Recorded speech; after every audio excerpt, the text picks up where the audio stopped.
ജനാധിപത്യ പ്രക്രിയയെ കൂടുതൽ പാർട്ടിസിപ്പേഷൻ ഉറപ്പുവരുത്തുക എന്ന ലക്ഷ്യത്തോടുകൂടിയാണ് ഈ ഒരു ഇലക്ട്രൽ ഫെസ്റ്റ് നമ്മൾ സംഘടിപ്പിച്ചിരിക്കുന്നത്. അപ്പോൾ ഇതിന്റെ ഭാഗമായിട്ട് വോട്ടേഴ്സിനിടയിൽ അവയർനെസ് സൃഷ്ടിക്കുന്നതിന് വേണ്ടി ഞങ്ങൾ നിർമ്മിച്ചിട്ടുള്ള ഒരു കോഴ്സാണ് ഇത്. ഈ കോഴ്സിലേക്ക് നിങ്ങൾക്ക് എല്ലാവർക്കും സ്വാഗതം. ഈ കോഴ്സിന്റെ ടേബിൾ ഓഫ് കണ്ടന്റ്സ് ആണ് ഇവിടെ കാണാൻ സാധിക്കുന്നത്. ഇത് നിങ്ങൾക്ക് കാണാൻ കഴിയുന്നത് പോലെ 8 ചാപ്റ്റേഴ്സ് ഉണ്ടായിരിക്കും. നമുക്ക് അതിലെ ആദ്യത്തെ ചാപ്റ്ററിലേക്ക് പോകാം. Introduction to the Indian electoral system എന്നാണ് ആദ്യത്തെ ചാപ്റ്ററിന്റെ പേര്. ഈ ചാപ്റ്റർ അഡ്രസ് ചെയ്യുന്നത് ഇന്ത്യയിലെ ഇലക്ടറൽ സിസ്റ്റത്തിന്റെ ബേസിക്സ് എന്താണ് എന്നും ഇന്ത്യയിലെ ഇലക്ടറൽ സിസ്റ്റത്തിൽ യങ് പോപ്പുലേഷന്റെ വോട്ടിംഗ് ശതമാനം വർദ്ധിപ്പിക്കേണ്ടതിന്റെ ആവശ്യകത എന്താണെന്നതിനെ കുറിച്ച് സംസാരിക്കുകയാണ് ഈ ഒരു ലെക്ചറിന്റെ ഉദ്ദേശം. അപ്പൊ അതിനു മുമ്പായിട്ട് നമുക്ക് ഇന്ത്യയിലെ ജനാധിപത്യ പ്രക്രിയയെക്കുറിച്ചുള്ള ചില ബേസിക് ആയിട്ടുള്ള കാര്യങ്ങളൊന്ന് മനസ്സിലാക്കാൻ ശ്രമിക്കാം. നമുക്ക് എല്ലാവർക്കും അറിയാവുന്ന പോലെ ഇന്ത്യ ഒരു പാർലമെന്ററി ഡെമോക്രസിയാണ്. പക്ഷേ പാർലമെന്ററി ഡെമോക്രസിയിൽ തന്നെ 2 തരത്തിലുള്ള ഡെമോക്രസികളുണ്ട്. ഡയറക്റ്റ് ഡെമോക്രസികളും ഇൻഡയറക്റ്റ് ഡെമോക്രസികളും. ഡയറക്റ്റ് ഡെമോക്രസികൾ നമുക്ക് പറയാൻ സാധിക്കുന്നത് നോർവേ, ഫിൻലൻഡ് പോലെയുള്ള ചില നോർഡിക് രാജ്യങ്ങളാണ്. പക്ഷേ ഇന്ത്യ ഇൻഡയറക്റ്റ് ഡെമോക്രസിയാണ്. ഈ ഡയറക്റ്റ് ഡെമോക്രസികളും ഇൻഡയറക്റ്റ് ഡെമോക്രസികളും തമ്മിലുള്ള വ്യത്യാസം എന്ന് പറഞ്ഞു കഴിഞ്ഞാൽ, ഡയറക്റ്റ് ഡെമോക്രസികളിൽ സർക്കാർ ഒരു പ്രത്യേക പോളിസി തീരുമാനങ്ങൾ എടുക്കുന്നതിന് മുമ്പായി ജനങ്ങളോട് നേരിട്ട് അതേപറ്റി അനുവാദം ചോദിക്കുകയും ജനങ്ങളുടെ ഇടയിൽ നടത്തുന്ന ഒരു വോട്ടിന്റെ അനുസരിച്ച് ഒരു തീരുമാനം എടുക്കുകയും ചെയ്യുക എന്നുള്ളതാണ് ഡയറക്റ്റ് ഡെമോക്രാറ്റിക് പ്രോസസ്സുകളിൽ നടക്കുന്നത്. ഞാൻ ഓൾറെഡി പറഞ്ഞു കഴിഞ്ഞു, നമ്മുടെ ഇൻഡയറക്റ്റ് ഡെമോക്രാറ്റിക് പ്രോസസ്സാണ്. ഇൻഡയറക്റ്റ് ഡെമോക്രാറ്റിക് പ്രോസസ്സിൽ സംഭവിക്കുന്നത് എന്താണെന്ന് വെച്ച് കഴിഞ്ഞാൽ, നമ്മൾ ജനങ്ങൾ തിരഞ്ഞെടുക്കുന്ന റെപ്രസെന്റേറ്റീവുകളായിരിക്കും പാർലമെന്റിലേക്ക് പോവുകയും അവിടെ നമുക്ക് വേണ്ടി ഡിസിഷൻ മേക്ക് ചെയ്യുകയും ചെയ്യുന്നത്. അതായത് സർക്കാരുടെ പോളിസി തീരുമാനം എടുക്കുന്ന സമയത്ത് ജനങ്ങളുമായിട്ട് നേരിട്ട് ജനങ്ങളുടെ അഭിപ്രായം ചോദിക്കുകയില്ല, മറിച്ച് ജനങ്ങളുടെ റെപ്രസെന്റേറ്റീവ്സ് വഴിയായിരിക്കും അത് നടപ്പാക്കുക. ഇനി നമുക്കറിയാവുന്ന പോലെ തന്നെ ഇന്ത്യൻ പാർലമെന്റിന് പ്രധാനമായിട്ടും 2 ഹൗസസ് ഉണ്ട്. ലോക്സഭയും രാജ്യസഭയും ഉണ്ട്. ലോക്സഭയാണ് നമുക്ക് ഡയറക്ട്ലി ഇലക്ടഡ് ആയിട്ടുള്ള ഹൗസ് എന്ന് പറയുന്നത്. അതായത് ഓരോ വർഷവും നടക്കുന്ന ജനറൽ ഇലക്ഷൻ, ഇപ്പൊ 2024 നടക്കുന്നുണ്ട്. ജനറൽ ഇലക്ഷൻ വഴി ലോക്സഭയിലേക്കുള്ള എംപിമാരെയാണ് നമ്മൾ തിരഞ്ഞെടുക്കുന്നത്. മറിച്ച് രാജ്യസഭയിലേക്കുള്ള ഒരു ഇൻഡയറക്ട് ഇലക്ഷനാണ്. രാജ്യസഭയിലേക്കുള്ള ഇൻഡയറക്ട് ഇലക്ഷനിൽ എംപിമാരെ തിരഞ്ഞെടുക്കാൻ പാർട്ടിസിപ്പേറ്റ് ചെയ്യുന്നത് ജനങ്ങൾ നേരിട്ടല്ല, മറിച്ച് വ്യത്യസ്ത സംസ്ഥാന നിയമസഭകളിലെ MLA-മാരാണ് രാജ്യസഭകളിലേക്കുള്ള എംപിമാരെ തിരഞ്ഞെടുക്കുന്നത്. ഇതാണ് ഇന്ത്യയിലെ പാർലമെന്ററി സിസ്റ്റത്തിന്റെ ഒരു ബേസിക് സ്ട്രക്ചർ മനസ്സിലാക്കാൻ വേണ്ടിയാണ് ഇത് പറഞ്ഞത്. നമ്മൾ മനസ്സിലാക്കേണ്ട ഒരു കാര്യം എന്ന് പറഞ്ഞാൽ, ഇന്ത്യൻ പ്രസിഡന്റും ഇന്ത്യൻ പാർലമെന്ററി സിസ്റ്റത്തിന്റെ ഒരു എസെൻഷ്യൽ ആയിട്ടുള്ള ഭാഗമാണെന്നുള്ളതാണ്. ഇനി ഇന്ത്യയിലെ ഗവർണൻസ് സിസ്റ്റം എങ്ങനെയാണെന്ന് വെച്ച് കഴിഞ്ഞാൽ, ആദ്യമായി ഒരു ഗവൺമെന്റിന് ഒരു ഹെഡ് ഉണ്ടാകും. ഇന്ത്യയിലെ ഗവൺമെന്റിന്റെ ഡിഫാക്ടോ ഹെഡ് എന്ന് പറയുന്നത് പ്രൈം മിനിസ്റ്റർ ആണ്. പ്രൈം മിനിസ്റ്റർ ഒരു കൗൺസിൽ ഓഫ് മിനിസ്റ്റേഴ്സിന്റെ കൂടെ ഹെഡ് ആയിരിക്കും. അതുപോലെ തന്നെ ഈ പ്രൈം മിനിസ്റ്ററും ഇന്ത്യയിലെ സമ്പ്രദായം എന്താണെന്ന് വെച്ച് കഴിഞ്ഞാൽ, ഈ പ്രൈം മിനിസ്റ്റേഴ്സും അദ്ദേഹത്തിന്റെ കൗൺസിൽ ഓഫ് മിനിസ്റ്റേഴ്സും ഒന്നുകിൽ രാജ്യസഭയിൽ നിന്നോ അല്ലെങ്കിൽ ലോക്സഭയിൽ നിന്നോ ഉള്ള MPമാരായിരിക്കണം. അതായത് ലോക്സഭയിൽ നിന്നോ രാജ്യസഭയിൽ നിന്നോ ഉള്ള MPമാരല്ലാത്ത ആളുകൾക്ക് പ്രൈം മിനിസ്റ്റർ ആകാനോ ഇന്ത്യയിലെ ഒരു മിനിസ്റ്റർ ആകാനോ സാധ്യമല്ല. 6 മാസത്തേക്ക് മാത്രമേ അങ്ങനെ ആകാൻ സാധിക്കുകയുള്ളൂ. 6 മാസത്തിന് ഉള്ളിൽ അവർ ഏതെങ്കിലും ഒരു ഹൗസിലെ രാജ്യസഭയിലെയോ ലോക്സഭയിലെയോ മെമ്പേഴ്സായി മാറിയിരിക്കണം എന്നുള്ളതാണ് ഇന്ത്യയിലെ ഒരു സിസ്റ്റം. അപ്പൊ നമ്മൾ ഇതിനെ റെപ്രസെന്റേറ്റീവ്സ് പാർലമെന്റിന് അക്കൗണ്ടബിൾ ആയിരിക്കുക എന്നൊരു സംഗതി കൊണ്ടാണ് പ്രധാനമായിട്ട് നമ്മൾ ഇതിനെ സൂചിപ്പിക്കുന്നത്. നമുക്കറിയാവുന്ന പോലെ ഇന്ത്യയിൽ മൾട്ടി പാർട്ടി ഡെമോക്രസിയാണ്. ഇവിടെ കുറച്ച് പാർട്ടികളോ അതിന്റെ ചിഹ്നങ്ങളോ ഒക്കെ ഒരു റെപ്രസെന്റേറ്റീവ് ഇമേജ് പോലെ കൊടുത്തിട്ടുണ്ട്. അപ്പോൾ ഇന്ത്യയിലെ യഥാർത്ഥത്തിൽ 28 സംസ്ഥാനങ്ങളിലായി ചേർന്നുകൊണ്ട് 2600-ലധികം രാഷ്ട്രീയ പാർട്ടികളുണ്ട്. പക്ഷെ എല്ലാ രാഷ്ട്രീയ പാർട്ടികൾക്കും ഒരേപോലെയുള്ള സിഗ്നിഫിക്കൻസ് അല്ല ഉള്ളത്. ഇപ്പം നമുക്കറിയാവുന്ന പോലെ തന്നെ BJP ആണ് ഇന്ത്യയിൽ ഇപ്പോഴത്തെ റൂളിംഗ് പാർട്ടി. ഇന്ത്യയിലെ അതുപോലെ കോൺഗ്രസ്, BJP തുടങ്ങിയ പാർട്ടികൾ വളരെ സിഗ്നിഫിക്കൻ്റ് ഉള്ള നാഷണൽ പാർട്ടികളാണ്. അതുകൂടാതെ തന്നെ ബഹുജൻ സമാജ്വാദി പാർട്ടി, ആം ആദ്മി പാർട്ടി തുടങ്ങിയ പാർട്ടികളൊക്കെ ഉണ്ട്.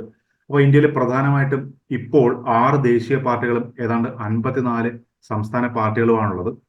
ഈ ഒരു പാർട്ടി സംസ്ഥാന പാർട്ടിയാണോ അല്ലെങ്കിൽ ദേശീയ പാർട്ടിയാണോ എന്നൊക്കെ തീരുമാനിക്കുന്നത് ആ പാർട്ടിക്ക് എത്ര വോട്ട് ഷെയർ ഉണ്ട്, ആ പാർട്ടി എവിടെയൊക്കെ ഭരണ സാരഥ്യമുണ്ട്, പാർലമെന്റിൽ എത്ര MPമാരുണ്ട്, അങ്ങനെ ജിയോഗ്രഫിക്കലി ഇന്ത്യയിലെ വിവിധ ഭാഗങ്ങളിലുള്ള ആ പാർട്ടിയുടെ പ്രാതിനിധ്യം എന്താണെന്ന് മനസ്സിലാക്കിയതിനു ശേഷം ഇലക്ഷൻ കമ്മീഷൻ ഓഫ് ഇന്ത്യയാണ് യഥാർത്ഥത്തിൽ ഇന്ത്യയിൽ ഒരു രാഷ്ട്രീയ പാർട്ടി ദേശീയ പാർട്ടി ആയിരിക്കണമോ അല്ലെങ്കിൽ സംസ്ഥാന പാർട്ടി ആയിരിക്കണമോ എന്നൊക്കെ തീരുമാനിക്കുന്നത്. ഇനി നമ്മൾ നമുക്കറിയാവുന്നത് പോലെ തന്നെ ഇന്ത്യയിലെ ഒരു യൂണിവേഴ്സൽ അഡൽട്ട് ഫ്രാഞ്ചൈസ് എന്ന് പറയുന്ന ഒരു സിസ്റ്റമാണ്. അതായത് എല്ലാവർക്കും പ്രായപൂർത്തി വോട്ടവകാശം എന്ന് നമ്മൾ പറയും.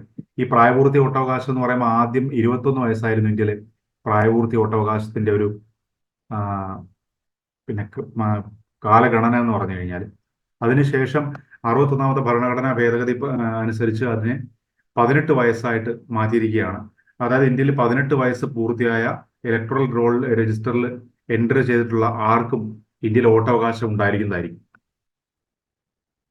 ശരി, നമ്മൾ ഈ ഇലക്ട്രൽ ലിറ്ററസി ഫെസ്റ്റ് സംഘടിപ്പിക്കാനുള്ള പ്രധാന കാരണം എന്ന് പറഞ്ഞു കഴിഞ്ഞാൽ യൂത്ത്, അതുപോലെ തന്നെ ട്രഡീഷണൽ ഇലക്ട്രൽ പ്രോസസ്സിൽ നിന്ന് മാറി നിൽക്കുന്ന അല്ലെങ്കിൽ ഇലക്ട്രൽ പ്രോസസ്സിൽ വളരെ പ്രാധാന്യമില്ലാത്ത ചില വിഭാഗങ്ങളുണ്ട്. ഉദാഹരണം LGBTQ, ട്രാൻസ്ജെൻഡേഴ്സ്, വിമൻ, ട്രൈബൽസ്. ഇവരൊക്കെ ഇടയിൽ ഈ ഇലക്ഷൻ പ്രോസസ്സിനെ പറ്റിയും ഡെമോക്രസിയെ പറ്റിയുള്ള അവയർനെസ് കുറവായതുകൊണ്ട് തന്നെ പോളിംഗും സാധാരണഗതിയിൽ കുറവായിരിക്കും. അപ്പൊ ഇത്തരത്തിലുള്ള ആളുകളുടെ ഇടയിൽ ഒരു അവയർനെസ് ജനറേറ്റ് ചെയ്യുക എന്നുള്ള ഉദ്ദേശത്തോടു കൂടെയാണ് ഈ ഒരു കോഴ്സ് സംഘടിപ്പിക്കുന്നത്. അപ്പൊ നമ്മൾ ഇതിനു മുൻപ് ഞാൻ പറഞ്ഞതുപോലെ തന്നെ യങ്സ്റ്റേഴ്സിന്റെ സാന്നിധ്യം ഇന്ത്യയിലെ തെരഞ്ഞെടുപ്പുകളിൽ ഉറപ്പുവരുത്തേണ്ടത് വളരെ ഇമ്പോർട്ടൻ്റ് ആണ്. കാരണം ഇന്ത്യ ഒരു യങ് നേഷനാണ്.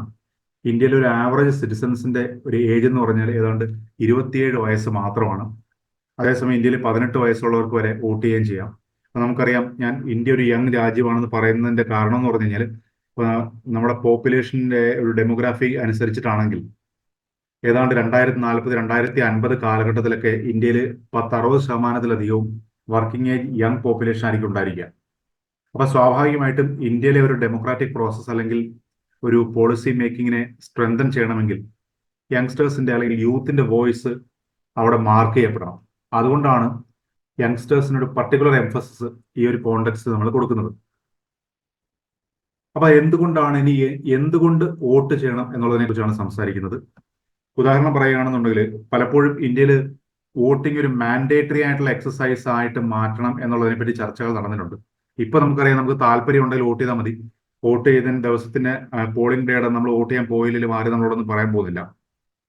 പക്ഷേ national commission to review the constitution of India എന്ന് പറയുന്നൊരു കമ്മീഷൻ വർഷങ്ങൾക്ക് മുമ്പ് ഇന്ത്യയിൽ വോട്ട് ചെയ്യാൻ പോകുന്നത് ഒരു പ്രാഥമികമായ കർത്തവ്യം, പൗരന്മാരുടെ ധർമ്മമായിരിക്കണം എന്ന് ഒരു ഒപ്പീനിയൻ രേഖപ്പെടുത്തുകയുണ്ടായി.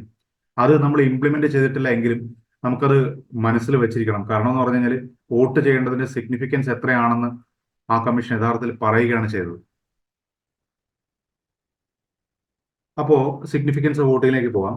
സിഗ്നിഫിക്കൻസ് ഓഫ് വോട്ടിംഗ് എന്ന് പറഞ്ഞാൽ ഇപ്പോൾ ഉദാഹരണം പറയുകയാണെന്നുണ്ടെങ്കിൽ രാജ്യത്തിന്റെ ഡെവലപ്മെന്റ്, രാജ്യത്തിലെ പോളിസി മെഷേഴ്സ്, ഇതെല്ലാം ഒരു രാഷ്ട്രീയ പാർട്ടി അധികാരത്തിലേറ്റുക വഴിയാണ് ഇൻഡയറക്ട് ഡെമോക്രസിയിൽ സാധ്യമാകുന്നത്.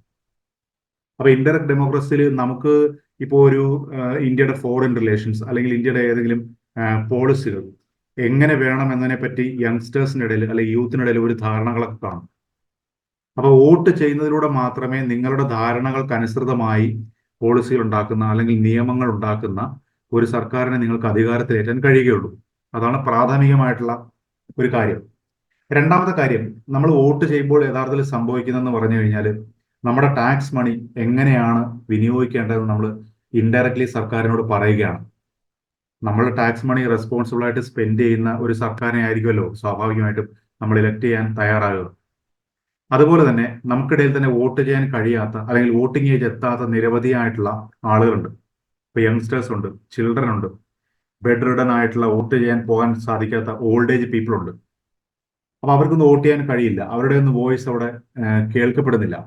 അപ്പൊ നമ്മൾ സംസാരിക്കുന്നതിലൂടെ, നമ്മളുടെ വോട്ട് സംസാരിക്കുന്നതിലൂടെ യഥാർത്ഥത്തിൽ നമ്മൾ അവർക്ക് വേണ്ടി കൂടിയാണ് സംസാരിക്കുന്നത്. അത് നമ്മൾ വോട്ട് ചെയ്യുന്ന സിഗ്നിഫിക്കൻസ് ഓഫ് വോട്ടിംഗ് എന്ന് പറയുമ്പോൾ വളരെ പ്രധാനപ്പെട്ട ഒരു സംഗതിയാണ്.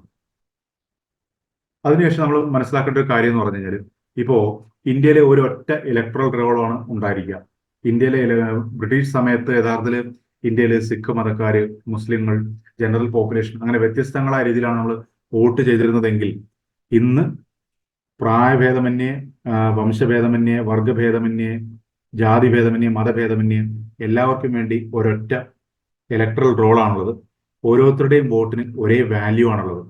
ഒരാള് സാമ്പത്തികമായി എത്ര മുന്നിലായിക്കോട്ടെ പിന്നിലായിക്കോട്ടെ, സാമൂഹികപരമായി മുന്നിലായിക്കോട്ടെ പിന്നിലായിക്കോട്ടെ, അയാളുടെയും നമ്മളുടെയും എല്ലാം വോട്ടിന് യഥാർത്ഥത്തിൽ ഇന്ത്യൻ ഡെമോക്രാറ്റിക് പ്രോസസ്സിൽ ഒരു വോട്ടിന്റെ വാല്യൂ മാത്രമേ ഉള്ളൂ. അത് ഇന്ത്യൻ ഡെമോക്രസി മുന്നോട്ട് വയ്ക്കുന്ന ഒരു ഇൻക്ലൂസീവ്നെസ് അല്ലെങ്കിൽ ഇക്വാലിറ്റി എന്ന് പറയുന്ന ആശയത്തിന്റെ ഒരു ഉദാത്തമായ ഉദാഹരണമാണ്. ഇനി രണ്ടാമത്തെ ചാപ്റ്ററിലേക്ക് പോവുകയാണ്. Key stakeholders in elections എന്നാണ് ഈ ചാപ്റ്ററിന്റെ ഒരു പേര്. അപ്പൊ നമുക്കറിയാവുന്ന പോലെ ഒരുപാട് സ്റ്റേക്ക് ഹോൾഡേഴ്സിനെ ഈ ഇൻവോൾവ് ആണ് ഇലക്ഷൻ എന്ന് പറയുന്ന ഒരു പ്രോസസ്സിനകത്ത്. ആരൊക്കെയാണെന്ന് വെച്ച് കഴിഞ്ഞാൽ നമ്മുടെ സിറ്റിസൺസ് ഉണ്ട്, നമ്മുടെ കാൻഡിഡേറ്റ്സ് ഉണ്ട്, മീഡിയ ഉണ്ട്, ഫ്രണ്ട്സ് ഉണ്ട്. എല്ലാവരും ഇതിനകത്ത് വളരെയധികം ഇതാണ്.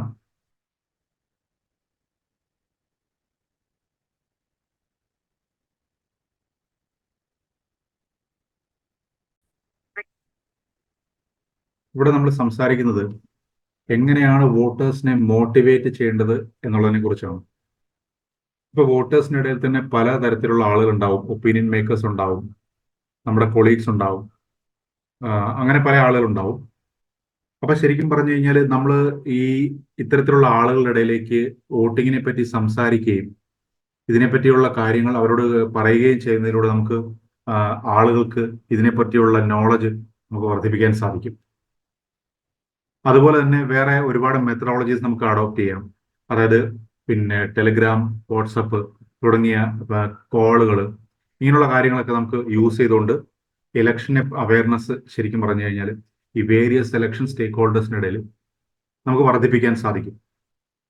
അപ്പോൾ ഇനി ഈ പറഞ്ഞ പോലെ പൊളിറ്റിക്കൽ പാർട്ടികൾക്ക് ഈ അവയർനെസ് വർദ്ധിപ്പിക്കാൻ വേണ്ടി എന്ത് കോൺട്രിബ്യൂഷൻ ചെയ്യാൻ സാധിക്കുമെന്നാണ് നമുക്ക് ഇനി നോക്കാനുള്ളത്.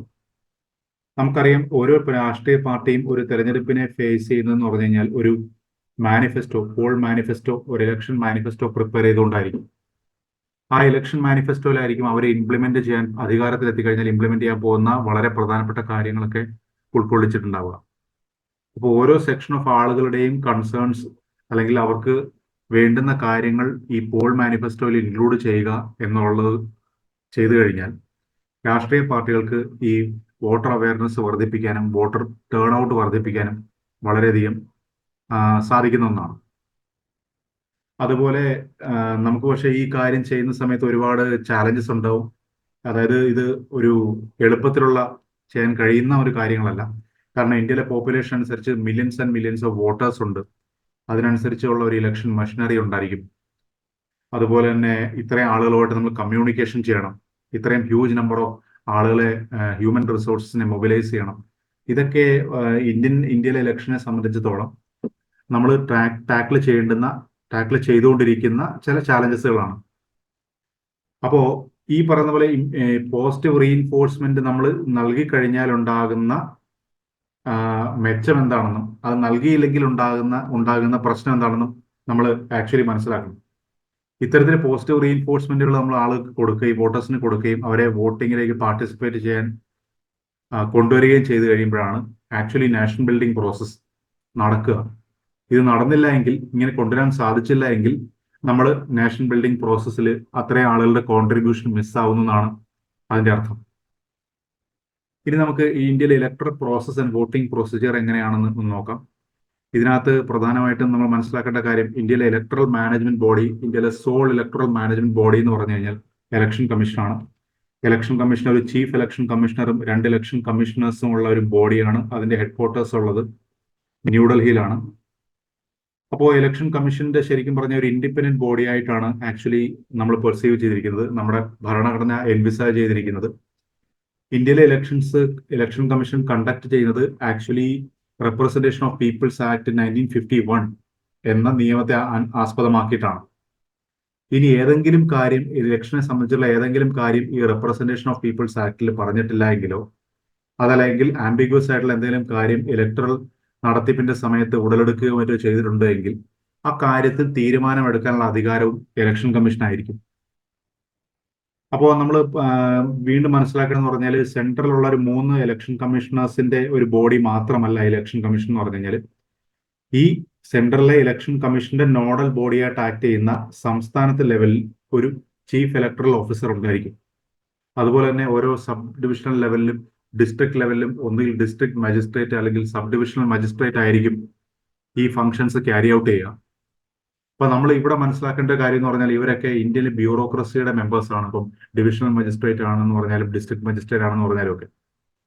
അപ്പോ ഈ സാഹചര്യങ്ങളിൽ ശരിക്കും പറഞ്ഞു കഴിഞ്ഞാൽ ഇവര് രണ്ട് റെസ്പോൺസിബിലിറ്റീസ് ആണ് ഇവർ ഏറ്റെടുത്ത് ചെയ്യുന്നത്. അതായത് ഡിസ്ട്രിക്ട് മജിസ്ട്രേറ്റ് ആയിട്ടിരിക്കുന്ന ഒരാള് ഇന്ത്യൻ ബ്യൂറോക്രസിയുടെ ഭാഗമാണ്.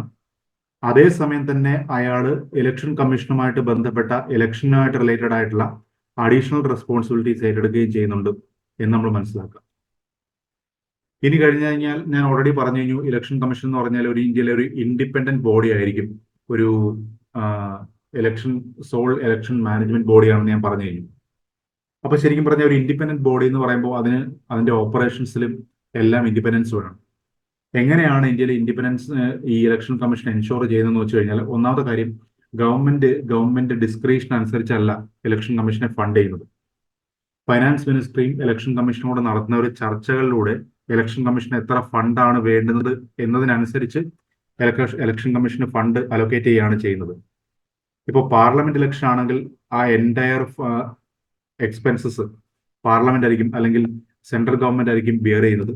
ഒരു സ്റ്റേറ്റിലെ ഇലക്ഷൻ ആണ് നടക്കുന്നതെങ്കിൽ സ്റ്റേറ്റ് ഗവൺമെന്റ് ആയിരിക്കും ആ ഇലക്ഷന്റെ കോസ്റ്റ് ബിയർ ചെയ്യാനുള്ള റെസ്പോൺസിബിലിറ്റി എന്ന് പറഞ്ഞു. അതുപോലെ തന്നെ ഞാൻ പറഞ്ഞു, ഈ നമുക്ക് പ്രൈം മിനിസ്റ്ററും അവർ ഹെഡ് ചെയ്യുന്ന ഒരു കൗൺസിൽ ഓഫ് മിനിസ്റ്റേഴ്സും ഉണ്ടെന്ന് ഞാൻ പറഞ്ഞു. ഇതിനെയാണ് നമ്മൾ എക്സിക്യൂട്ടീവ് എന്ന് പറയുന്നത്. ഈ എക്സിക്യൂട്ടീവിന്റെ ഒരു ഇൻഫ്ലുവൻസ് ഇലക്ഷൻ കമ്മീഷന്റെ പ്രവർത്തനങ്ങളിൽ വരാതിരിക്കണം എന്നുള്ളത് ഈ ഇലക്ഷൻ കമ്മീഷന്റെ ഇൻഡിപെൻഡൻസ് നിലനിർത്താൻ വളരെ ആവശ്യമായിട്ടുള്ള ഒരു കാര്യമാണ്. ഇതെങ്ങനെയാ ചെയ്യുന്നതെന്ന് വെച്ച് കഴിഞ്ഞാൽ, ഇപ്പോൾ ഇന്ത്യയിലെ ഇലക്ഷന്റെ ഡേറ്റ്, അതുപോലെ പോളിംഗ് സ്റ്റേഷൻ എവിടെയൊക്കെ ആയിരിക്കണം എന്നുള്ള കാര്യങ്ങളൊന്നും തീരുമാനിക്കുന്നതിനകത്ത് ശരിക്കും പറഞ്ഞു കഴിഞ്ഞാൽ ഇന്ത്യയിലെ എക്സിക്യൂട്ടീവിന് ഒരു വോയിസ് ഇല്ല. ഇതെല്ലാം ചെയ്യുന്നത് ഇലക്ഷൻ കമ്മീഷൻ തന്നെ ആയിരിക്കും.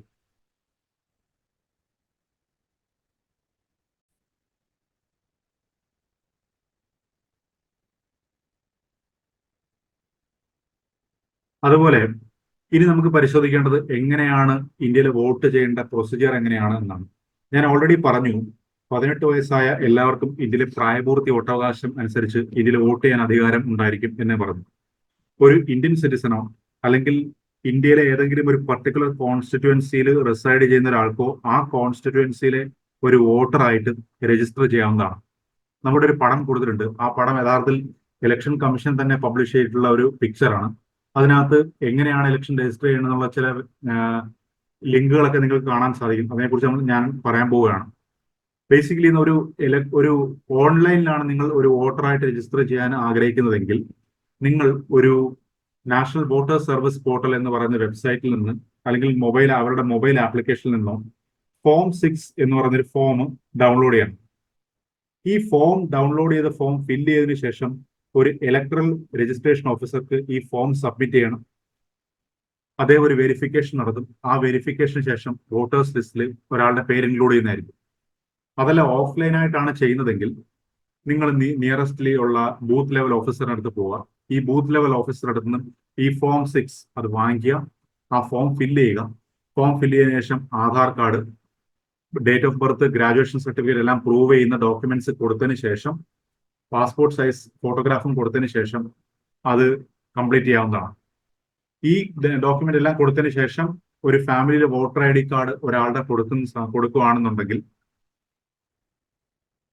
ഇതെല്ലാം വെരിഫിക്കേഷന് വേണ്ടി സെൻഡ് ചെയ്യും. ഈ വെരിഫിക്കേഷൻ ഡിപ്പാർട്ട്മെന്റ് ഇതെല്ലാം വെരിഫൈ ചെയ്തതിനു ശേഷം നമുക്കൊരു വോട്ടർ ID കാർഡ് ഇഷ്യൂ ചെയ്യുന്നതായിരിക്കും. ഇതാണ് രജിസ്ട്രേഷൻ പ്രോസസ്. വോട്ട് ചെയ്യാനുള്ള ഒരു ഇന്ത്യയിലെ രജിസ്ട്രേഷൻ പ്രോസസ് എന്ന് പറയുന്നത്. ഇത് കൂടാതെ ഞാനിപ്പോൾ ഫോം 6ന്റെ കാര്യമാണ് സംസാരിച്ചത്.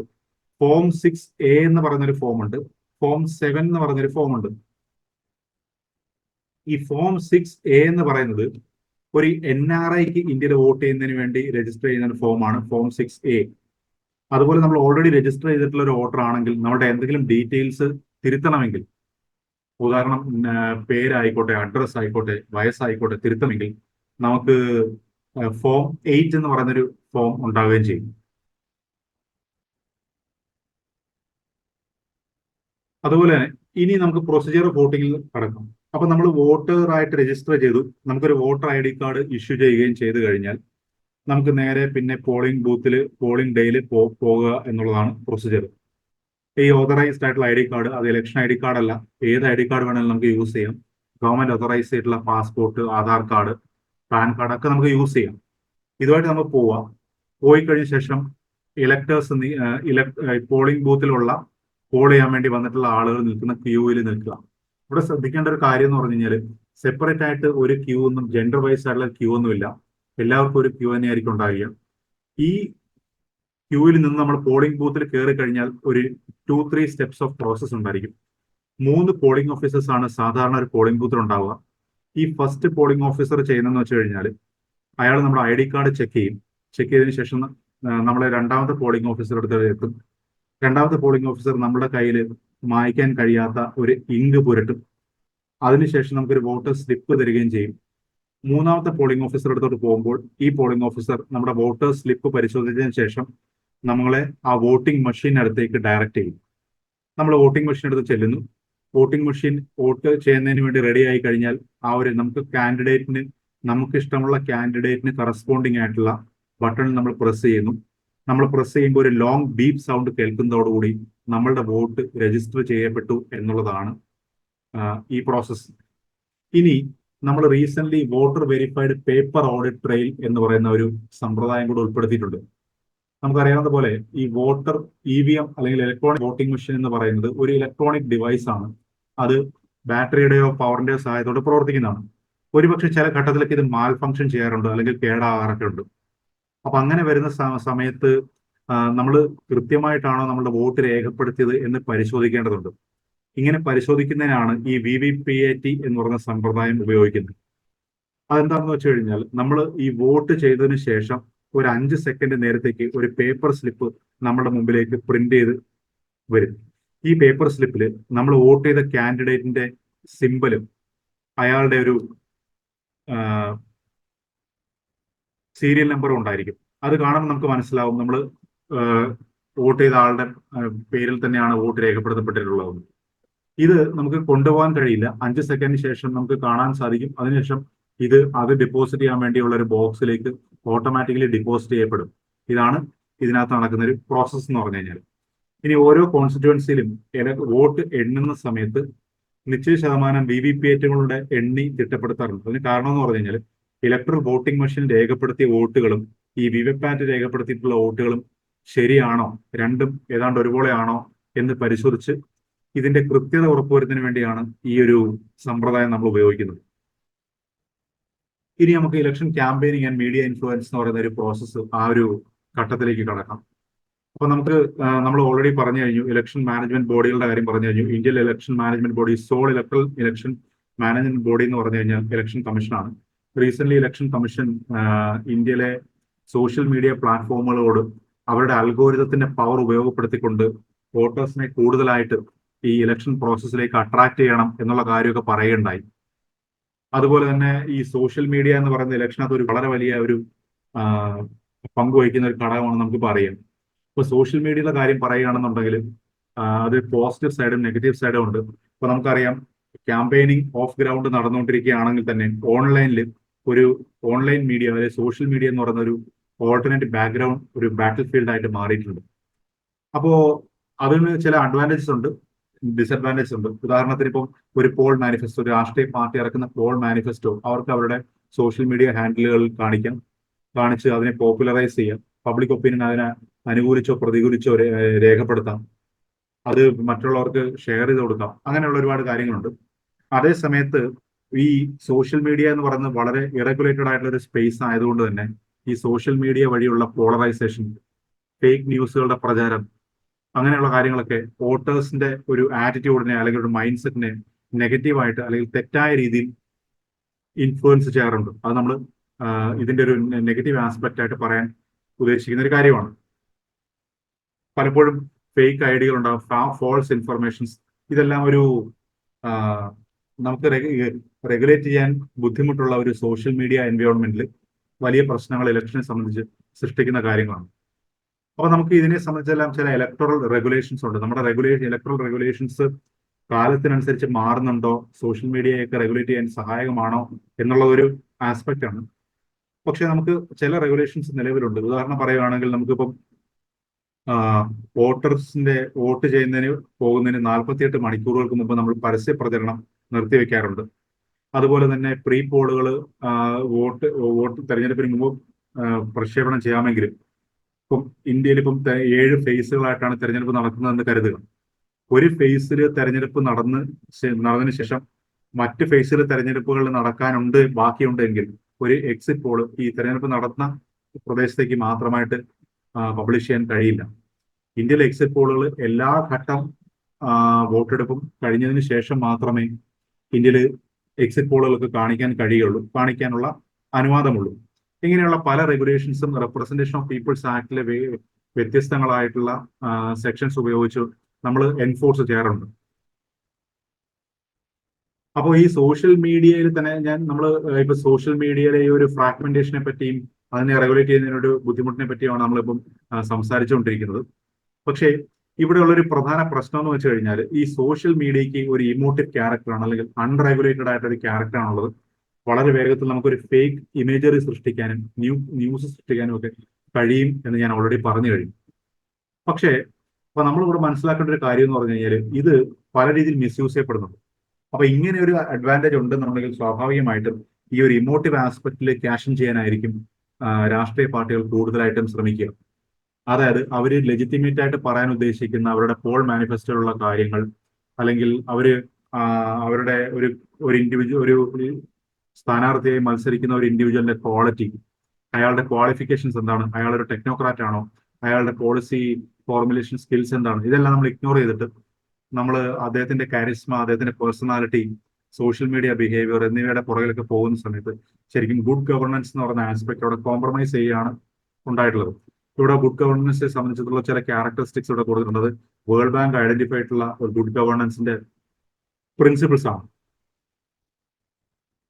അപ്പോ ഇത്തരത്തിലുള്ള ഫോൾസ് പ്രൊപ്പഗൻഡ ഇലക്ഷൻസിനെ ഒരു തെറ്റായിട്ടുള്ള നെഗറ്റീവായിട്ടുള്ള രീതിയിൽ ഇൻഫ്ലുവൻസ് ചെയ്യാൻ കഴിവുണ്ട്, സാധ്യതയുണ്ട് എന്നുള്ള കാര്യമാണ് നമ്മളിവിടെ പറഞ്ഞുകൊണ്ടിരിക്കുന്നത്.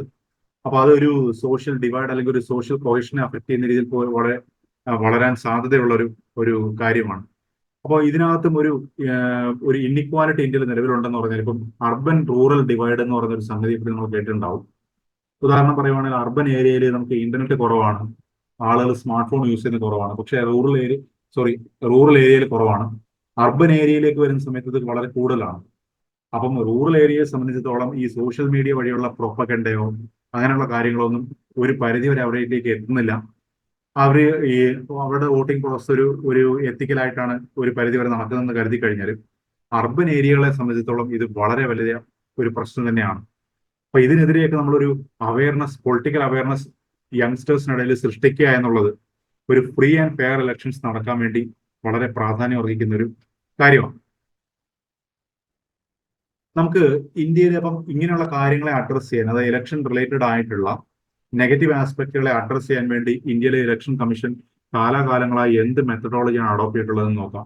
അപ്പൊ നമുക്ക് പല പല പ്രശ്നങ്ങൾ ഇന്ത്യയിൽ ഇലക്ഷനുമായിട്ട് ബന്ധപ്പെട്ട് അറിയാം. ഉദാഹരണം, ക്രിമിനലുകളും പൊളിറ്റീഷ്യൻസും തമ്മിൽ പലപ്പോഴും ബന്ധങ്ങൾ സ്ഥാപിക്കാറുണ്ട്. ഇന്ത്യയിലെ പലപ്പോഴും കാസ്റ്റ് അല്ലെങ്കിൽ ജാതിയുടെ അടിസ്ഥാനത്തിലാണ് തെരഞ്ഞെടുപ്പ് നടക്കുന്നത്. വളരെയധികം വർഗീയത ഉണ്ടാവാറുണ്ട്. അതുപോലെ അധികാരത്തിലിരിക്കുന്ന ഗവൺമെന്റ് അവരുടെ ഗവൺമെന്റ് മെഷീനറിയെ ഉപയോഗപ്പെടുത്തിക്കൊണ്ട് ഇലക്ഷൻ ഫൈറ്റ് ചെയ്യുമ്പോൾ ആ ഒരു ലെവൽ പ്ലേയിങ് ഫീൽഡ് ഇല്ലാതെ പോകാറുണ്ട്. അതുപോലെ ഒരുപാട് ക്രിമിനൽ ബാക്ക്ഗ്രൗണ്ട് ഉള്ള പൊളിറ്റീഷ്യൻസ് തെരഞ്ഞെടുപ്പ് കോൺടെസ്റ്റ് ചെയ്യാൻ വേണ്ടി വരുന്നതൊക്കെ ഒരു വലിയ പ്രശ്നമായിട്ട് ഇന്ത്യയിൽ നിലനിൽക്കുകയാണ്. അപ്പൊ ഇതൊക്കെ എങ്ങനെയാണ്? ഒന്നാമത്തെ ഇന്ത്യയിലെ ഇലക്ട്രൽ റിഫോം എന്ന് പറയുന്നത് നമ്മൾ ഓൾറെഡി പറഞ്ഞതുപോലെ തന്നെ 21 വയസ്സിൽ നിന്ന് 18 വയസ്സിലേക്ക് ഒരു പ്രായപൂർത്തി വോട്ടവകാശത്തിന്റെ പ്രായപരിധി കുറച്ചുകൊണ്ടുവന്നതാണ്. അതുപോലെ തന്നെ രണ്ടാമത്തെ കാര്യം എന്ന് പറഞ്ഞാൽ നമ്മൾ ഓൾറെഡി പറഞ്ഞു കഴിഞ്ഞു, ഇന്ത്യയിലെ പൊളിറ്റിക്കൽ എക്സിക്യൂട്ടീവിന് യാതൊരു രീതിയിലും ഇലക്ഷനെ സ്വാധീനിക്കാനാകാത്ത വണ്ണം ഒരു ഇലക്ട്രൽ പ്രോസസ്സ് സ്റ്റാർട്ട് ചെയ്ത് കഴിഞ്ഞാൽ ഇലക്ട്രൽ പ്രോസസ്സുമായിട്ട് ബന്ധപ്പെട്ട് പ്രവർത്തിക്കുന്ന ഇന്ത്യയിലെ ബ്യൂറോക്രാറ്റിക് മെഷീനറി ഇലക്ഷൻ കമ്മീഷന്റെ ഡെപ്യൂട്ടേഷനിലാണ് എന്ന രീതിയിലാണ് പ്രവർത്തിക്കുക. ഇതൊക്കെ നമ്മൾ പറഞ്ഞു കഴിഞ്ഞു. നമ്മൾ പിന്നെ ഇലക്ഷൻ വോട്ടിംഗ് മെഷീന്റെ കാര്യം പറഞ്ഞു കഴിഞ്ഞു, അതൊരു റീസെന്റ് കൊണ്ടുവന്നൊരു കാര്യമാണ്. അതുപോലെ നമുക്കിപ്പം ഈ പറഞ്ഞ പോലെ MLA-മാരെയും MP-മാരെയും ഡിസ്ക്വാളിഫൈ ചെയ്യാനുള്ള പ്രൊവിഷൻസ് ഉണ്ട്. അതായത് പക്ഷപാതപരമായി സൈഡ് മാറുന്ന MLA-മാരെ MP-മാരെയൊക്കെ ആന്റി ഡിഫെക്ഷൻ ആക്ട് വഴി നമ്മൾ ശിക്ഷിക്കാറുണ്ട്. ഇതൊക്കെ ഇന്ത്യയിൽ നടപ്പാക്കിയിട്ടുള്ള പിന്നെ ഇലക്ഷൻ മെഷീനറിയാണ്. അതുപോലെ തന്നെ ഇലക്ഷൻ ഡേയിൽ ചെയ്യേണ്ട കാര്യങ്ങളെ പറ്റി ഒരുപാടുണ്ട്.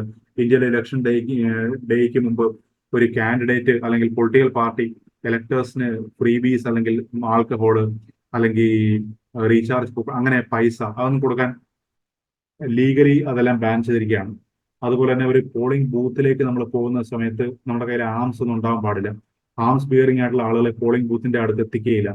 ഇങ്ങനെയുള്ള കാര്യങ്ങളൊക്കെ ഉണ്ട്. അതുപോലെ ഈ ഫൈനാൻഷ്യൽ ആസ്പെക്റ്റിലും ഒരുപാട് റെഗുലേഷൻസ് ഉണ്ട്. ഉദാഹരണം പറഞ്ഞു കഴിഞ്ഞാൽ ഒരു സീലിംഗ് ഇപ്പം സംസ്ഥാന ഇലക്ഷനും ലോക്സഭാ ഇലക്ഷനും വ്യത്യസ്തങ്ങളായിട്ടുള്ള ഒരു ഇലക്ഷൻ എക്സ്പെൻഡിച്ചർ സീലിംഗ് വെച്ചിട്ടുണ്ട്. ഉദാഹരണം പറയുവാണെങ്കിൽ സംസ്ഥാനത്തെ തെരഞ്ഞെടുപ്പാണ് എങ്കിൽ ഒരു കാൻഡിഡേറ്റിന് ഏതാണ്ട് 50 ലക്ഷം രൂപയും അതുപോലെ ലോക്സഭാ തെരഞ്ഞെടുപ്പാണെങ്കിൽ 70 ലക്ഷം രൂപയുമാണ് സ്പെൻഡ് ചെയ്യാൻ സാധിക്കുക ഒരു മണ്ഡലത്തിലെ പ്രചരണത്തിന് വേണ്ടി.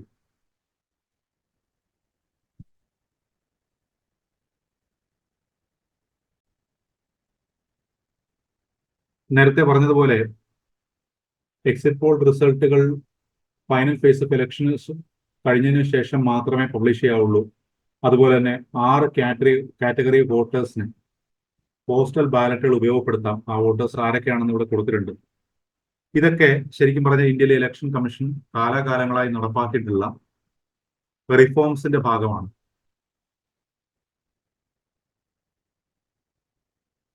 ഇനി election day and counting process എന്ന് പറയുന്ന ഒരു ചാപ്റ്ററിലേക്ക് നമുക്ക് പോകാം. അതിനകത്ത് എന്താണ് പറയുന്നത് വെച്ച് കഴിഞ്ഞാൽ ഇലക്ഷന്റെ ഒരു വേരിയസ് ഫേസസ് നമുക്ക് നോക്കാം. ഇന്ത്യയിൽ ഇപ്പം 543 ലോക്സഭാ സീറ്റുകളാണുള്ളത് നമുക്കറിയാം. അതെങ്ങനെയാണ് നിശ്ചയിക്കുന്നത് എന്ന് പറഞ്ഞു കഴിഞ്ഞാൽ ഡിമാർക്കേഷൻ ഓഫ് ഇലക്ട്രൽ കോൺസ്റ്റിറ്റ്യുവൻസീസ് വഴിയാണ് അത് നിശ്ചയിക്കുന്നത്. ഡിമാർക്കേഷൻ ഓഫ് ഇലക്ട്രൽ കോൺസ്റ്റിറ്റ്യുവൻസീസ് എന്ന് പറഞ്ഞു കഴിഞ്ഞാൽ ഇന്ത്യയെ തന്നെ ഏതാണ്ട് എല്ലാ കോൺസ്റ്റിറ്റ്യുവൻസികളിലും ഒരേപോലെയുള്ള ജനസംഖ്യ വരത്തക്ക രീതിയിൽ നമ്മൾ വിഭജിക്കുന്നതിനെയാണ് ഡിമാർക്കേഷൻ ഓഫ് ഇലക്ട്രൽ കോൺസ്റ്റിറ്റ്യുവൻസീസ് എന്ന് പറയുന്നത്. അതുപോലെ തന്നെ അതിനുശേഷം ഇലക്ഷൻ കമ്മീഷൻ തന്നെ ഇലക്ഷൻ ഡേറ്റും ഇലക്ഷൻ നോമിനേഷൻ കൊടുക്കുന്ന ഡേറ്റും നോമിനേഷൻ വിഡ്രോ ചെയ്യാൻ സാധിക്കുന്ന ഡേറ്റ് ഇതെല്ലാം പബ്ലിഷ് ചെയ്യുന്നു. ഇതെല്ലാം പബ്ലിഷ് ചെയ്തതിനു ശേഷം ക്യാമ്പയിനിങ് നടക്കുന്നു. ക്യാമ്പയിനിങ് നടന്നതിന് ശേഷം ക്യാമ്പയിനിങ് ക്ലോസ് ചെയ്യുന്നു. അതിനുശേഷം നമ്മൾ പോളിംഗ് ബൂത്തിലേക്ക് പോകുന്നു, വോട്ട് രേഖപ്പെടുത്തുന്നു. പിന്നെ എല്ലാ ഫേസ് ഓഫ് വോട്ടിംഗ് കഴിഞ്ഞതിന് ശേഷം വോട്ടുകൾ കൗണ്ട് ചെയ്യുന്നു. കൗണ്ട് ചെയ്യുന്നതിന് ശേഷം റിസൾട്ട് ഡിക്ലെയർ ചെയ്യുന്നു. ആ റിസൾട്ട് ഇത്രയുമാണ് ഇലക്ഷന്റെ ഒരു ബേസിക് പ്രോസസ് എന്ന് പറഞ്ഞു കഴിഞ്ഞാൽ. അപ്പൊ ഇതിനിടയ്ക്ക് വെച്ചിട്ട് പിന്നെ ഇത് കണ്ടക്ട് ചെയ്യുന്ന സമയത്ത് സെൻട്രൽ റിസർവ്ഡ് പോലീസ് ഫോഴ്സ് ഒക്കെ അവിടെ വരാറുണ്ട്. അവിടെ പോലീസ് ഒബ്സർവേഴ്സ്, ജനറൽ ഒബ്സർവേഴ്സിനെ എല്ലാം ഇലക്ഷൻ കമ്മീഷൻ അപ്പോയിന്റ് ചെയ്യാറുണ്ട്.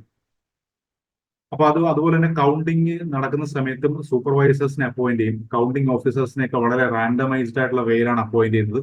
സോ ദാറ്റ് ഇതിനകത്ത് ഒരു രീതിയിലുള്ള ബയസ്ഡ് നേച്ചറും ഉണ്ടാകാതെ ഫ്രീ ആൻഡ് ഫെയർ ഇലക്ഷൻ നടക്കത്തക്ക രീതിയിലാണ് ആക്ച്വലി ഈ പ്രോസസ് എല്ലാം ഫോർമുലേറ്റ് ചെയ്തിരിക്കുന്നത്. ഇതുപോലെ തന്നെയാണ് നമ്മൾ ഇലക്ട്രോണിക് വോട്ടിംഗ് മെഷീന്റെ കാര്യത്തിലും സംഭവിക്കുന്നത്. അതും പലതവണ ടെസ്റ്റ് ചെയ്തതിനു ശേഷമാണ് ഒരു പോളിംഗ് ബൂത്തിലെ ഇലക്ട്രോണിക് വോട്ടിംഗ് മെഷീൻ ഉപയോഗിക്കുന്നത്. അതുപോലെ തന്നെ കൗണ്ടിംഗ് തുടങ്ങിയതിനു ശേഷം ആദ്യം കൗണ്ട് ചെയ്യുന്നത് എന്ന് പറഞ്ഞാൽ ഈ ഇലക്ട്രോണിക്കലി ട്രാൻസ്മിറ്റഡ് പോസ്റ്റൽ ബാലറ്റുകളും അതുപോലെ പോസ്റ്റൽ ബാലറ്റുകളായിട്ട് വന്ന വോട്ടുകളുമാണ് ആദ്യമേ നമുക്ക് ചെയ്യുന്നത്. അതിനുശേഷം ഏതോ ഒരു പർട്ടിക്കുലർ ആയിട്ടുള്ള ഒരു വോട്ടിംഗ് മെഷീൻ സെലക്ട് ചെയ്യുന്നു. ഒരു കോൺസ്റ്റിറ്റ്യുവൻസിയിൽ വളരെ റാൻഡമായിട്ട് സെലക്ട് ചെയ്യുന്നു. ആ റാൻഡമായിട്ട് സെലക്ട് ചെയ്യുന്ന വോട്ടിംഗ് മെഷീനിൽ നിന്നുള്ള വോട്ടുകൾ അതിന് കറസ്പോണ്ടിങ് ആയിട്ടുള്ള വിവിപാറ്റ് സ്ലിപ്പുകൾ നമ്മൾ കൗണ്ട് ചെയ്ത് രണ്ടും കറസ്പോണ്ടിങ് ആണെന്ന് ഉറപ്പുവരുത്തുകയും ചെയ്യുന്നു. ഇതെല്ലാം ഇലക്ഷന്റെ ഫ്രീ ആൻഡ് ഫെയർ നേച്ചർ ഉറപ്പുവരുത്താൻ വേണ്ടി ചെയ്യുന്ന കാര്യങ്ങളാണ്. നമ്മുടെ കോർ തീം എന്ന് പറഞ്ഞു കഴിഞ്ഞാൽ നമ്മൾ ഇലക്ഷന്റെ പ്രോസസ്സ്, ഇലക്ഷൻ ക്യാമ്പയിനിങ് ഇതിനെപ്പറ്റി എല്ലാം സംസാരിച്ചു. കോർ തീം എന്ന് പറഞ്ഞു കഴിഞ്ഞാൽ ഈ യൂത്ത് പാർട്ടിസിപ്പേഷൻ ഇൻ ഇലക്ഷൻസ് എന്ന് പറയുന്നതാണ് നമ്മുടെ കോർ തീം. അപ്പൊ നമുക്ക് അറിയാവുന്ന പോലെ തന്നെ ഈ ഹിസ്റ്റോറിക്കലി ഉള്ള ഏത് മൂവ്മെന്റുകൾ പരിശോധിച്ചു കഴിഞ്ഞാലും, സിവിൽ റൈറ്റ് മൂവ്മെന്റുകൾ പരിശോധിച്ചു കഴിഞ്ഞാലും യങ്സ്റ്റേഴ്സ് ആയിട്ടുള്ള ആളുകളായിരിക്കും അതിനകത്തെ പ്രധാനമായിട്ടുള്ളൊരു ക്രൂഷ്യൽ റോൾ പതാകവാഹകരായിട്ട് എപ്പോഴും വരുന്നുണ്ടാകും. ഉദാഹരണം നമുക്ക് ഗ്രേറ്റ ടൺബർഗിനെ അറിയാം, ക്ലൈമറ്റ് ആക്ടിവിസ്റ്റ് ആണ്. അങ്ങനെയുള്ള ആളുകളൊക്കെ ഉണ്ട്. അപ്പൊ യഥാർത്ഥ ചേഞ്ച് ശരിക്കും പറഞ്ഞു കഴിഞ്ഞാൽ കൊണ്ടുവരാൻ സാധിക്കുക യൂത്ത് ആക്ടിവിസത്തിലൂടെ മാത്രമാണ്. അവർക്കാണ് അവയർനെസ് കൊണ്ടുവരാൻ കഴിയുകയും പോളിസി ഡിസിഷൻസിനെ സ്വാധീനിക്കാൻ തക്ക രീതിയിൽ ഒരു പ്രൊട്ടസ്റ്റ് ഒക്കെ നടത്താൻ കഴിയുക അവർക്ക് മാത്രമാണ്. അപ്പൊ ഇതെങ്ങനെ ചെയ്യണം എന്നുള്ളതാണ് പ്രധാനപ്പെട്ട ഒരു കാര്യം. അപ്പൊ നമ്മൾ ശരിക്കും പറഞ്ഞാൽ ഇന്ത്യയിലെ പോളിസി മേക്കേഴ്സിന് യുവാക്കളുടെ ഇടയിലുള്ള അഭിപ്രായം അറിയണമെങ്കിൽ സ്വാഭാവികമായിട്ടും ഇവരുമായിട്ടുള്ള ഇന്ററാക്ഷൻ, യൂത്തുമായിട്ടുള്ള ഇന്ററാക്ഷൻ വളരെ ഇമ്പോർട്ടന്റ് ആണ്. അതുപോലെ ഈ ഇലക്ട്രൽ പ്രോസസ്സിൽ തന്നെ ഇവരുടെ ഒരു സാന്നിധ്യം വർദ്ധിപ്പിക്കുന്നതിന് വേണ്ടി നമുക്ക് പല രീതിയിലുള്ള ക്യാമ്പയിനുകളൊക്കെ ഓർഗനൈസ് ചെയ്യാനും പറ്റും. സ്റ്റുഡന്റ് ഈ പറയുന്ന പോലെ യൂത്തിന്റെ ആക്ടിവിസം ആക്ടിവിസം പോലും പല രീതിയിലാകാം. അത് ഇലക്ട്രൽ വോട്ട് ചെയ്യുന്നത് മാത്രമല്ല, അവയർനെസ് ക്യാമ്പയിൻ സംഘടിപ്പിക്കാം, സോഷ്യൽ മീഡിയ ആക്ടിവിസം ആകാം, വോട്ട് എടുപ്പ് സമയത്ത് നടത്തുന്ന ക്യാമ്പയിനുകളാകാം, ഡെമോൺസ്ട്രേഷൻസ് ആകാം, അങ്ങനെ പലതും ഉണ്ട്. അതുപോലെ ഇപ്പൊ സോഷ്യൽ മീഡിയയുടെ കാര്യം പറയുകയാണെങ്കിൽ യങ്സ്റ്റേഴ്സിനെ സംബന്ധിച്ചിടത്തോളം വളരെ വേഗത്തിൽ അവർക്ക് അവൈലബിൾ ആയിട്ടുള്ള ഒരു മാധ്യമമാണ് ഈ സോഷ്യൽ മീഡിയ. അപ്പൊ അത് യഥാർത്ഥത്തിൽ ഇത്തരത്തിലുള്ള ആക്ടിവിസത്തിലൂടെ ഇങ്ങനെ രൂപപ്പെടുന്ന ഒപ്പീനിയൻ ആണ് ഒരു സോഷ്യൽ കോൺസെൻസസിലേക്ക് നയിക്കുകയും പിന്നീട് അത് വോട്ടുകളായി രൂപാന്തരപ്പെടുകയും ഇന്ത്യക്ക് നല്ലൊരു ഭരണകൂടത്തെ സംഭാവന ചെയ്യുകയും ചെയ്യുന്നത് ഇത്തരത്തിലുള്ള യൂത്ത് ആക്ടിവിസം തന്നെയാണ് എന്നാണ് നമ്മൾ മനസ്സിലാകുന്നത്. അപ്പൊ ഇതെല്ലാം സമ്മറൈസ് ചെയ്തുകൊണ്ട് നമ്മൾ ഒരു ബുക്കിന്റെ രൂപത്തിൽ ഇവിടെ പ്രജാസേതു അവതരിപ്പിക്കുകയാണ്. വൈ വോട്ട് എന്ന് പറയുന്നൊരു ബുക്കാണ് അവതരിപ്പിക്കുന്നത്. അപ്പൊ ഇതില് എങ്ങനെയാണെന്ന് നമ്മൾ പറഞ്ഞിട്ടുണ്ട്, ചില സജഷൻസ് നിർദ്ദേശിക്കുകയാണ്. ഉദാഹരണം പറയുകയാണെങ്കിൽ നമുക്ക് ഒരു വലിയ റിസർവ് പോലീസ് ഫോഴ്സും ആർമിയും ഉണ്ട്. അവരെല്ലാം ഇന്ത്യയിലെ റിമോട്ട് ആയിട്ടുള്ള ലൊക്കേഷൻസിൽ പോസ്റ്റ് ചെയ്തേക്കാണ്. ഫോർ എക്സാമ്പിൾ പറയുകയാണെങ്കിൽ തമിഴ്നാട്ടിൽ നിന്നും കേരളത്തിൽ നിന്നുള്ള ഒക്കെ ആളുകൾ ജമ്മു ആൻഡ് കാശ്മീരിൽ, ഉത്തരാഖണ്ഡിൽ അല്ലെങ്കിൽ അരുണാചൽ പ്രദേശിലൊക്കെ സെർവ് ചെയ്യുന്നുണ്ടാവും. അവർക്ക് ഒരിക്കലും തിരിച്ചവരുടെ കോൺസ്റ്റിറ്റ്യുവൻസിലേക്ക് ഇലക്ഷൻ സമയത്ത് വരാനോ വന്ന് വോട്ട് രേഖപ്പെടുത്താനോ കഴിയുകയില്ല. അപ്പൊ നമുക്ക് ചെയ്യാൻ സാധിക്കുന്നെന്ന് പറയുന്നത് ഇത്തരത്തിലുള്ള 18 ലക്ഷം ആളുകളെയും ഒരു വിർച്വൽ കോൺസ്റ്റിറ്റ്യുവൻസി എന്ന് കരുതിക്കൊണ്ട് അവരുടെ ഇടയിൽ നിന്ന് ഒരു നോമിനേറ്റഡ് ആയിട്ടുള്ള ഒരു എംപിക്ക് പാർലമെന്റിൽ ഒരു സ്ഥാനം, രാജ്യസഭയിൽ നമ്മൾ 12 എംപിമാരെ നോമിനേറ്റഡ് എംപിമാരായിട്ട് നിയമിക്കുന്നത് പോലെ അവരിൽ ഒരാളെ നിയമിക്കുന്ന രീതിയിൽ നമുക്ക് വേണമെങ്കിൽ ഒരു പാർട്ടിസിപ്പേഷൻ കൊടുക്കാവുന്നതാണ്. അതുപോലെ തന്നെ നമ്മൾ ട്രാൻസ്ജെൻഡർ കമ്മ്യൂണിറ്റിയാണ് ഇത്തരത്തിൽ തഴയപ്പെട്ടു പോകുന്ന ഒരു കമ്മ്യൂണിറ്റി നമ്മൾ ഓൾറെഡി പറഞ്ഞു കഴിഞ്ഞു. കാരണം ട്രാൻസ്ജെൻഡർ കമ്മ്യൂണിറ്റിയുടെ കാര്യം എടുക്കുകയാണെങ്കിൽ ഒരു സോഷ്യൽ അക്സെപ്റ്റൻസ് ഇന്നും ഇന്ത്യയിലെ ഒരു ട്രഡീഷണൽ സമൂഹത്തിൽ അവർ കിട്ടിയിട്ടില്ല. അതുകൊണ്ട് തന്നെ അവർക്ക് ഒരു അക്കോമഡേഷൻ പലപ്പോഴും ലഭിക്കാറില്ല. അപ്പൊ അക്കോമഡേഷൻ ലഭിക്കാത്തതിന്റെ ഫലമായിട്ട് അവർക്ക് അഡ്രസ് ഉണ്ടാവാറില്ല. അഡ്രസ് ഇല്ല എന്നുണ്ടെങ്കിൽ അവർക്ക് വോട്ടർ ID അല്ലെങ്കിൽ വോട്ടറായിട്ട് രജിസ്റ്റർ ചെയ്യാൻ സാധിക്കില്ല. ഇത്തരത്തിലുള്ള പല പ്രശ്നങ്ങളുണ്ട്. അപ്പൊ ഇത്തരത്തിലുള്ള പല പ്രശ്നങ്ങളെ നമുക്ക് എങ്ങനെ സോൾവ് ചെയ്യാം, എല്ലാവർക്കും ആക്സസിബിൾ ആയിട്ടുള്ള ഒരു ID കാർഡ് എങ്ങനെ കൊണ്ടുവരാം എന്നുള്ളതിനെ പറ്റിയൊക്കെ നമ്മൾ വളരെയധികം ചിന്തിക്കേണ്ടിയിരിക്കുന്നു. അപ്പോ നമ്മൾ ഒരു റീസെന്റ് കണ്ടുവരുന്ന ഒരു ട്രെൻഡ് എന്ന് പറഞ്ഞു കഴിഞ്ഞാൽ ഇപ്പൊ ഇന്ത്യയിലെ ഇലക്ഷൻ അല്ല, ലോകത്തിലെ എവിടുത്തെ ഇലക്ഷൻ എടുത്തു കഴിഞ്ഞാലും പ്രധാനമായിട്ടും അർബൻ ഏരിയയിൽ വോട്ടിംഗ് ശതമാനം വളരെ കുറവായിരിക്കും. പക്ഷേ റൂറൽ ഏരിയയിൽ വോട്ടിംഗ് ശതമാനം കൂടുതലായിരിക്കുകയും ചെയ്യും. ഇപ്പൊ ഇന്ത്യയിൽ ഏതാണ്ട് 30 കോടിയോളം എലിജിബിൾ ആയിട്ടുള്ള വോട്ടേഴ്സ് വോട്ട് രേഖപ്പെടുത്താതിരിക്കുന്നത് ശരിക്കും പറഞ്ഞു കഴിഞ്ഞാൽ ഒരു ബുദ്ധിമുട്ടാണ്. അതൊരു പ്രോബ്ലമാറ്റിക് ആയിട്ടുള്ള സംഗതിയാണ് എന്ന് ഇലക്ഷൻ കമ്മീഷൻ തന്നെ നോട്ട് ചെയ്തിട്ടുണ്ട്. അതല്ലെങ്കിൽ തന്നെ നമുക്ക് ആളുകൾ വോട്ട് ചെയ്യാതെ ചെയ്യുന്നതിന് വേണ്ടി എത്താതിരിക്കുമ്പോൾ നമ്മുടെ ഡെമോക്രാറ്റിക് പ്രോസസ്സ് വീക്കൻ ആവുന്നുണ്ടോ എന്നുള്ള ഒരു സംശയം പലപ്പോഴും നമുക്ക് വരാറുണ്ട്.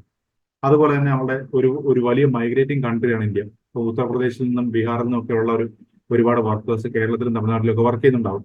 അവരെ സംബന്ധിച്ചിടത്തോളം അവരുടെ സംസ്ഥാനങ്ങളുടെ തെരഞ്ഞെടുപ്പ് സമയത്തോ അല്ലെങ്കിൽ ലോക്സഭാ തെരഞ്ഞെടുപ്പ് സമയത്തോ അവർക്ക് അവരുടെ കോൺസ്റ്റിറ്റ്യുവൻസികളിലേക്ക് ട്രാവൽ ചെയ്ത് വോട്ട് ചെയ്യാൻ സാധിക്കുകയില്ല. പലപ്പോഴും അത്തരത്തിലുള്ള ആളുകൾക്ക് വോട്ട് ചെയ്യാതെ പോവുകയാണ് പതിവ്. അപ്പൊ നമ്മൾ ആലോചിക്കേണ്ട ഒരു കാര്യം എന്ന് പറഞ്ഞാൽ ഇപ്പം ഉത്തർപ്രദേശിൽ നിന്നും അന്തർ സംസ്ഥാന മൈഗ്രൻസ് ആയിട്ട് ഒരു 20 ലക്ഷം പേരുണ്ടെങ്കിൽ ആ 20 ലക്ഷം പേരുടെയും വോട്ട് അവിടെ രേഖപ്പെടുത്താതെ പോവുകയാണ് ചെയ്യുന്നത്. അപ്പൊ ഇതൊക്കെ നമുക്ക് പരിഹരിക്കേണ്ടതുണ്ട്. അതിനുവേണ്ടിയുള്ള കാര്യങ്ങൾ ചെയ്യേണ്ടതാണ്. അതുപോലെ തന്നെ നമ്മൾ ഇലക്ട്രൽ ബോണ്ടിങ് സിസ്റ്റം എന്ന് പറയുന്നത് കൊണ്ടുവന്നിട്ടുണ്ട്. അത് സുപ്രീം കോടതി ഈ അടുത്ത സമയത്ത് ഈ ഇലക്ട്രൽ ബോണ്ട് അൺകോൺസ്റ്റിറ്റ്യൂഷണൽ ആണെന്ന് ഡിക്ലെയർ ചെയ്യുകയുണ്ടായി.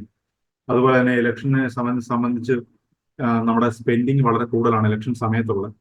ഏതാണ്ട് GDP വൈസ് പറയുകയാണെങ്കിൽ GDPയുടെ 16% ഒരു ഇലക്ഷൻ ഇയർ നമ്മൾ സ്പെൻഡ് ചെയ്യാറുണ്ട് എന്നാണ് പറയുന്നത്. നമുക്ക് ഇതിന്റെ ഒരു ഗ്രാവിറ്റി മനസ്സിലാകുന്നത് നമ്മൾ 6% പോലും ഈ എഡ്യൂക്കേഷൻ പോലുള്ള പർപ്പസിന് വേണ്ടി സ്പെൻഡ് ചെയ്യുന്നില്ല എന്നുള്ള ഒരു സാഹചര്യത്തിലാണ് നമുക്ക് ഇതിന്റെ ഗ്രാവിറ്റി മനസ്സിലാകുന്നത്. അതുപോലെ ഇലക്ഷൻ സമയത്ത് നമ്മൾ പലതരത്തിലുള്ള റെഗുലേഷൻസ് നിയമപരമായോ അല്ലെങ്കിലും വെച്ചിട്ടുണ്ടെങ്കിൽ പോലും പലപ്പോഴും ഹെയ്റ്റ് സ്പീച്ചുകളും അതുപോലെയുള്ള ക്യാമ്പയിനുകളും പൈസയുടെ സ്വാധീനമൊക്കെ ഇലക്ഷനെ വളരെയധികം ഇൻഫ്ലുവൻസ് ചെയ്യുന്നതായിട്ട് കണ്ടുവരുന്നുണ്ട്. പല സംസ്ഥാനങ്ങളും ഇത് നിയന്ത്രിക്കാൻ നടപടികളൊക്കെ എടുത്തിട്ടുണ്ട്. ഇലക്ഷൻ കമ്മീഷൻ നടപടികൾ എടുക്കാറുണ്ട്. അപ്പോൾ അതൊക്കെ നമുക്ക് നിയന്ത്രിക്കാനുള്ള നടപടികൾ വേണം എന്നുള്ളതാണ് മറ്റൊരു പ്രധാനപ്പെട്ട ഒരു ആസ്പെക്ട്. നമുക്ക് ഈ മുമ്പ് പറഞ്ഞതുപോലെ തന്നെ മൈഗ്രന്റ് വോട്ടേഴ്സിനെ വോട്ട് രേഖപ്പെടുത്താൻ വേണ്ടി ഈ റിമോട്ട് ഇലക്ട്രോണിക് വോട്ടിംഗ് മെഷീൻ സ്ഥാപിക്കാൻ കഴിയുമോ ഇല്ലയോ എന്നുള്ള കാര്യം നമുക്ക് ചെക്ക് ചെയ്യേണ്ടതാണ്. അപ്പൊ അവിടെ നമ്മൾ ഫേസ് ചെയ്യുന്ന ഒരു പ്രധാന പ്രശ്നം എന്ന് പറഞ്ഞു കഴിഞ്ഞാൽ വോട്ടിന്റെ ഡ്യൂപ്ലിക്കേഷൻ, അല്ലെങ്കിൽ ആ, വേഷം മാറി വന്നും വോട്ട് ചെയ്യുക, ഫേക്ക് വോട്ട് ചെയ്യുന്ന ആളുകളെ ആയിരിക്കും ഒരുപക്ഷെ അവിടെ ഒരു മാറ്റർ ഓഫ് കൺസേൺ എന്ന് പറയുന്നത്. അങ്ങനെയുള്ള കാര്യങ്ങൾ അഡ്രസ് ചെയ്യാൻ വേണ്ടി ആധാർ കാർഡും അതുപോലെ തന്നെ ബ്ലോക്ക് ചെയിൻ പോലെയുള്ള ടെക്നോളജികൾ നമ്മൾ ഉപയോഗപ്പെടുത്താവുന്നതാണ്. സോ അത്തരത്തിലുള്ള കാര്യങ്ങൾ ചെയ്തുകൊണ്ട് നമുക്ക് ഒരു ഡിജിറ്റലി എംപവേർഡ് വോട്ടിംഗ് സിസ്റ്റം കൊണ്ടുവരികയാണെന്നുണ്ടെങ്കിൽ കൂടുതൽ വോട്ടേഴ്സിനെ ഈ ഒരു പ്രോസസ്സിലേക്ക് നമുക്ക് ഇൻകോർപ്പറേറ്റ് ചെയ്യാൻ സാധിക്കുമെന്നാണ്. അങ്ങനെ യൂത്തിന്റെ ഒരു വോയിസ് ഒരു പാൻ ഇന്ത്യൻ ലെവലിൽ കേൾപ്പിക്കാൻ കഴിയുമെന്നുള്ളത് ഒരു വളരെ ആശാവഹമായിട്ടുള്ള ഒരു സംഗതിയാണ്. ശരിക്കും പറഞ്ഞിട്ടുണ്ടെങ്കിൽ നമ്മൾ വോട്ട് ചെയ്യുന്നതിലൂടെ നമ്മുടെ കയ്യിലുള്ള അധികാരം നമ്മുടെ റെപ്രസെന്റേറ്റീവ് വഴി മറ്റുള്ളവർക്ക് വേണ്ടി കൂടി ഉപയോഗപ്പെടുത്തുകയാണ് ചെയ്യുന്നത്. അതിനെ വളരെ വയസ്സായിട്ടുള്ള രീതിയിൽ ഉപയോഗിക്കേണ്ടത് എത്രത്തോളം ഇമ്പോർട്ടൻസ് ആണെന്നുള്ളതിന് തെളിവാണ് നമ്മൾ ഈ നടത്തിയിട്ടുള്ള ഈ ക്യാമ്പയിനും അതിന്റെ ഭാഗമായിട്ട് നടത്തിയിട്ടുള്ള ഈ ഒരു ക്ലാസ്സുകളും അതുപോലെ ഈ ബുക്കുമെല്ലാം. Thank you.